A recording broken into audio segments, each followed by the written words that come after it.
नमस्कार विद्यार्थी मित्रांनो, वेलकम टू माय चॅनल. तर विद्यार्थी मित्रांनो, आज आपण युनिट नंबर 3 मधील क्लास 7 साठी असणारा हा lesson the red headed league आज आपण पाहणार आहोत. तर लेसनचं टायटल काय आहे? The red headed league. League म्हणजे संघटना, संघ असा त्याचा अर्थ होतो. आणि रेड म्हणजे तुम्हाला माहितीच आहे लाल, आणि हेडेड तर इथं हेड म्हटल्यानंतर डोकं आलं.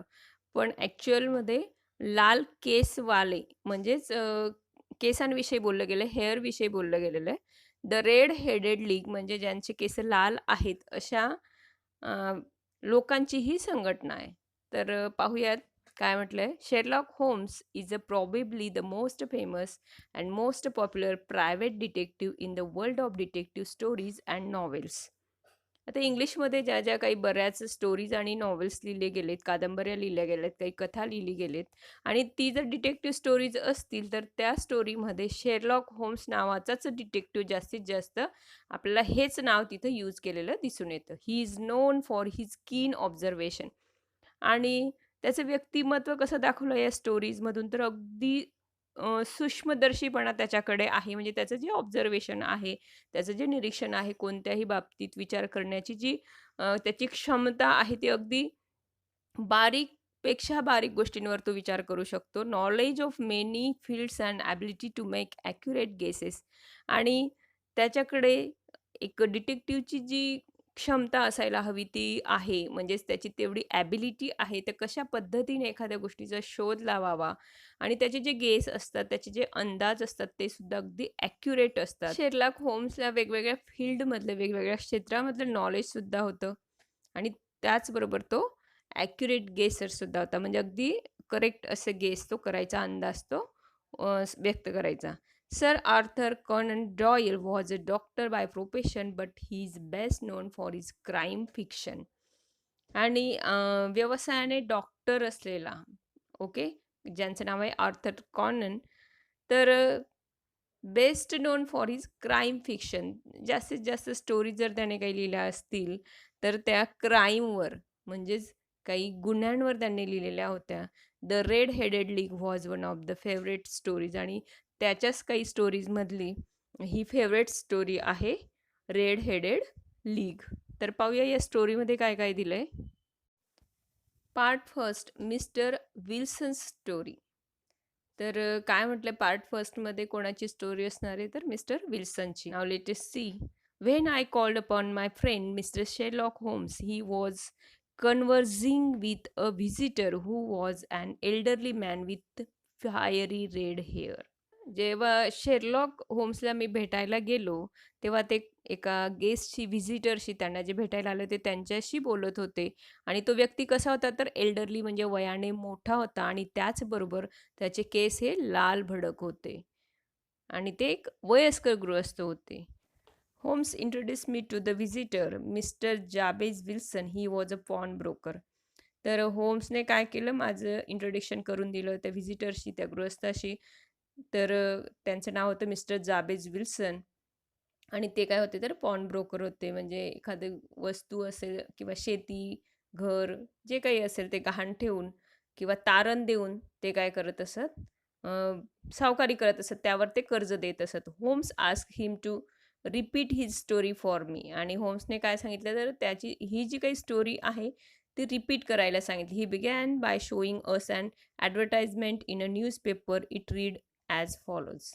आणि त्यांनी कशी सुरुवात केली, तर एक ॲडव्हर्टाईज दाखवली पेपरामधली आणि ती दाखवत त्यांनी ती स्टोरी सांगायला सुरुवात केली.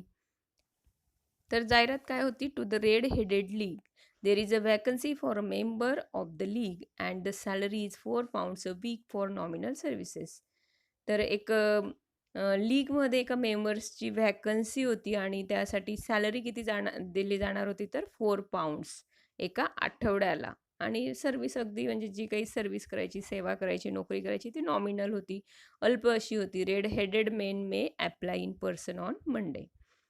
तर त्या जागेसाठी रेड हेडेड पर्सन फक्त अप्लाय करू शकत होता, अर्ज करू शकत होता. ॲट 11 o'clock टू डंकन रस at the office of the league, 7 fleet street. आणि तिथं हा सगळा ॲड्रेस दिला गेलेला होता, की कुठे-कुठे त्या व्यक्तीने ॲप्लाय करायचं आणि ती ती कुठे यायचंय. The advertisement had appeared in newspaper 2 months ago. आणि ही ॲडव्हर्टाइजमेंट 2 महिन्यापूर्वी दिली गेली. Mister Wilson's assistant Vincent Spaulding had shown it to him. Mr. Wilson liked his assistant Spaulding. He was smart, efficient, and worked for only half the normal wages.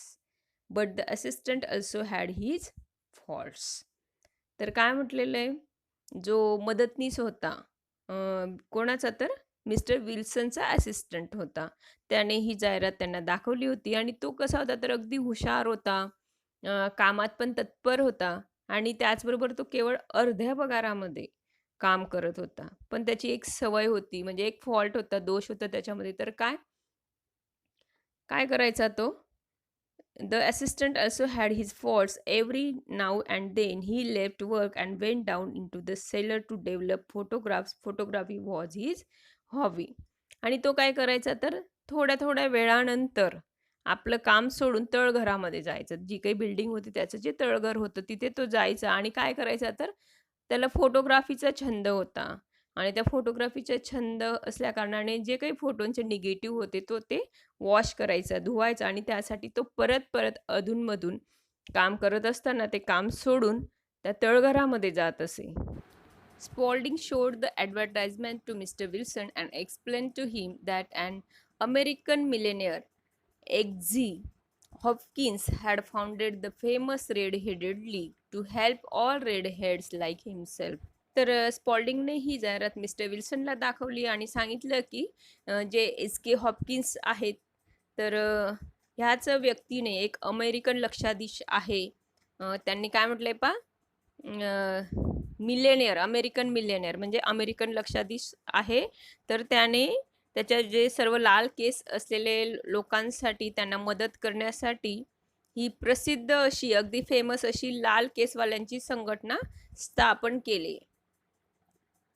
तर Spaulding अर्ज mister Wilson to apply for the job. आणि आता स्पॉल्डिंगने काय सांगितलं mister विल्सनला की तुम्ही सुद्धा या जॉबसाठी, या नोकरीसाठी अप्लाय करा, म्हणजे एक अर्ज द्या. So the two of them went to the address given in the advertisement.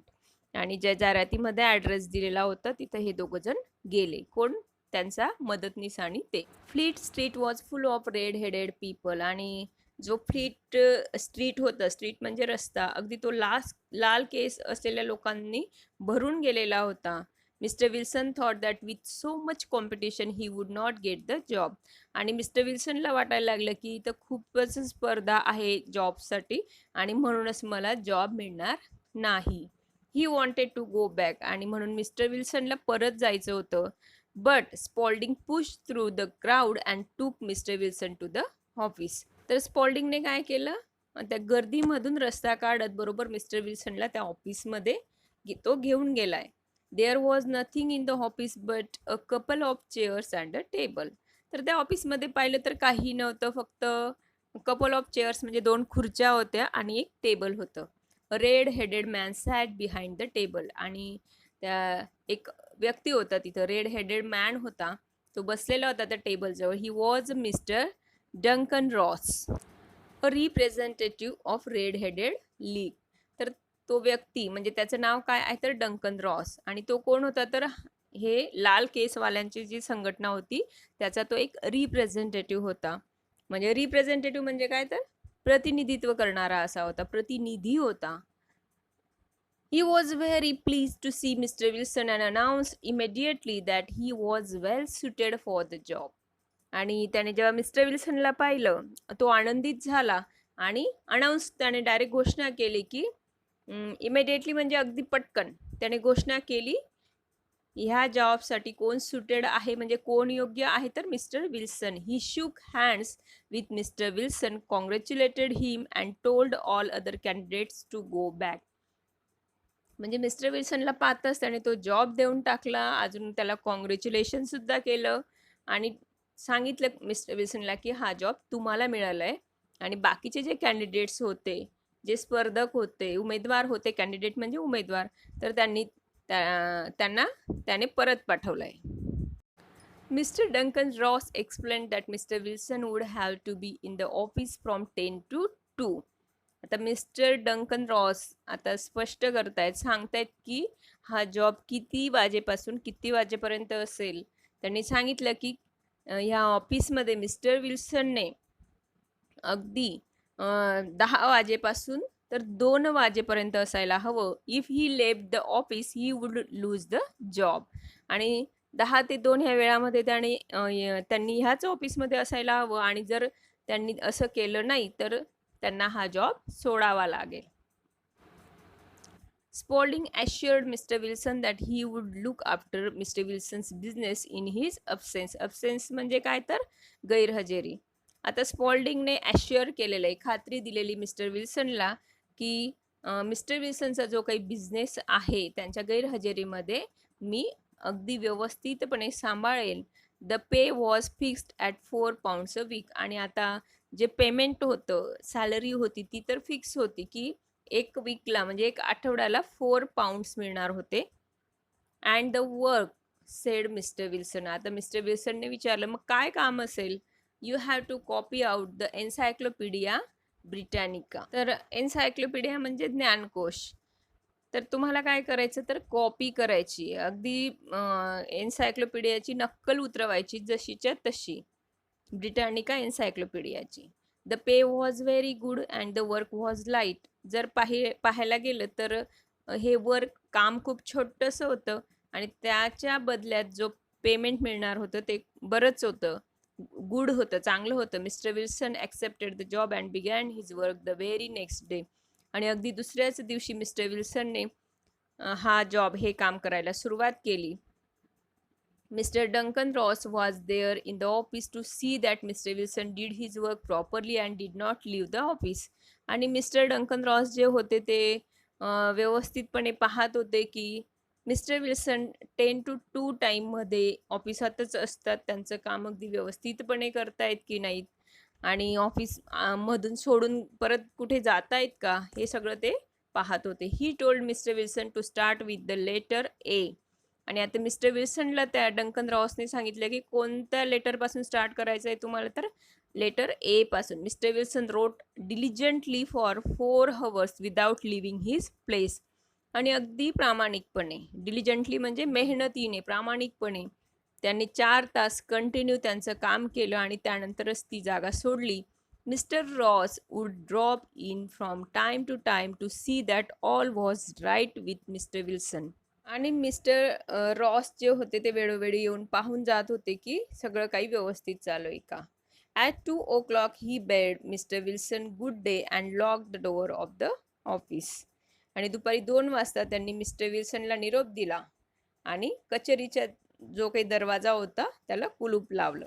This went on day after day Mister Holmes said Mister Wilson, and on Saturday I got my salary.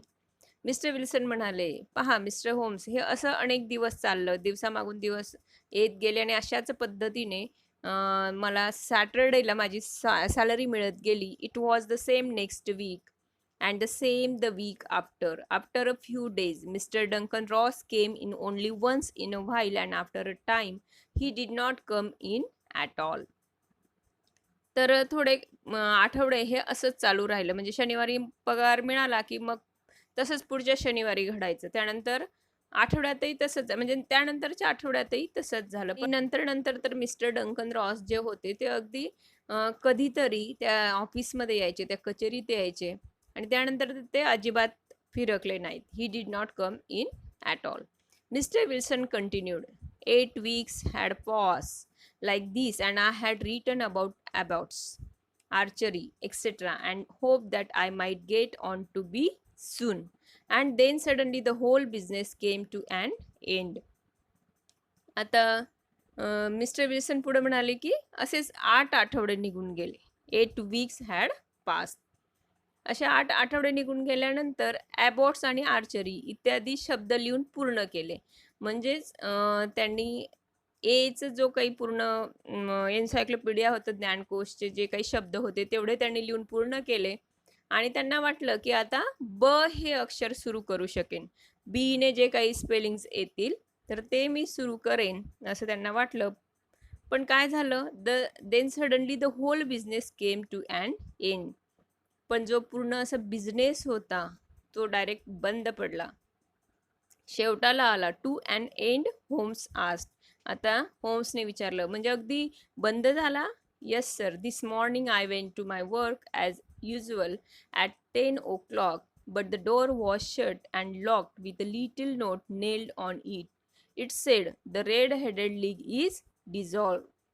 October 9, 1880. हो. आता होम्सने प्रश्न विचारल्यावर mister Wilson म्हणतायत, तर हो, मी जेव्हा next वीकला गेलो, दिस morning म्हणजे ह्या आठवड्याला, ह्या आजच्या सकाळी मी जेव्हा गेलो माझ्या कामासाठी, अगदी 10 वाजता मी बरोबर तिथं पोहोचलं, तर पाहतो तर काय, तर डोअर वॉज शट, दरवाजा पूर्ण लावलेला होता, लॉक होता, कुलूप लावलेलं होतं. आणि तिथं एक नोट लिहिलेली होती. काय होती तर, 9 ऑक्टोबरला, 9 ऑक्टोबर 1880, जी लाल केसवाल्यांची संघटना आहे ती बंद, डिझॉल्व म्हटलेली, म्हणजे विसर्जित केली गेली, रद्द केली गेलेली आहे. आय वॉज शॉक, म्हणजे मला तर धक्काच बसला. I did not know what to do. मला कळलंच नाही काय करावं असं. Mister Wilson went on with his story. आता मिस्टर विल्सन परत त्यांची स्टोरी सांगायला सुरुवात करतात. I made enquiries at the nearby offices, but none of them knew anything about the league. मग मी जवळचे जे काही ऑफिस होते तिथे विचारायला सुरुवात केली की का बंद पडलं किंवा काय झालं. तर त्यांना, बऱ्याच जणांना ह्या लीगविषयी, या संघटनेविषयी काही माहिती नव्हती. The rooms had been rented under a false name. आणि हा जो काही रूम घेतला होता ह्या ऑफिससाठी, तर तो अगदी कोणाच्या नावावर घेतला गेला होता तर फॉल्स नेम म्हटलेलं आहे. म्हणजेच बनावट नावावर तो रूम भाड्याने घेतला गेला होता. I went home and asked my assistant Spaulding for advice, but he could not help me in any way. आणि मग मी घरी गेलो आणि माझा जो असिस्टंट आहे मी त्याला विचारलं, स्पॉल्डिंगला, की तो काही मला मदत करतोय का. तर तो मला कोणत्याच कामी मदत करू शकला नाही. I want to find out about the league, mister Holmes, who they are and why they played this prank upon me. Mister Holmes, मला या संघटनेबद्दल माहिती काढायची आहे आणि त्या लोकांनी माझ्यासोबत ही अशा प्रकारची थट्टा, प्रँक माझ्यासोबत का केलंय हे सगळं मला शोधून काढायचं आहे. That is why I came to you. I have heard a lot about you. आणि म्हणूनच मी हे जे काही गूढ आहे, रहस्य आहे, ते उलगडण्यासाठीच तुमच्याकडे आलोय आणि मी तुमचं नाव खूप ऐकलंय. Holmes found mister Wilson story very unusual. तर होम्सला मिस्टर विल्सनची स्टोरी खूप असामान्य अशी वाटली, विलक्षण वाटली, unusual. He asked mister Wilson, this assistant of yours who first called your attention to the advertisement, what is he like. सगळ्यात अगोदर ह्या ॲडव्हर्टाइजमेंटविषयी, या जाहिरातीविषयी तुमचं लक्ष कोणी वेधलंय, तर तुमचा असिस्टंट आहे, तुमचा मदतनीस आहे. आणि तो साधारण कसा दिसतो किंवा त्याच्याविषयी तुम्ही मला काही सांगू शकाल का. Small, stout, with no hair on his face. He has a white splash of acid on his forehead. मग आता वर्णन केलेलं आहे. स्मॉल आहे म्हणजे बुटका आहे, स्टाउट म्हणजे स्थूल आहे, म्हणजे जाड आहे थोडा, आणि त्याच्या चेहऱ्यावर एकही केस नाही आहे. आणि त्याच्या कपाळावर जर पाहिलं, फोरहेडवर जर पाहिलं, तर ॲसिडचा पांढरा डाग आहे. I thought as much, said mister Holmes. Is he still with you. Oh yes sir. हां, तर मग आता मिस्टर होम्स म्हणताय, मला वाटलंच होतं. होम्स म्हणाले, तो अजूनही तुमच्याबरोबर काम करतो. हो. Oh yes sir.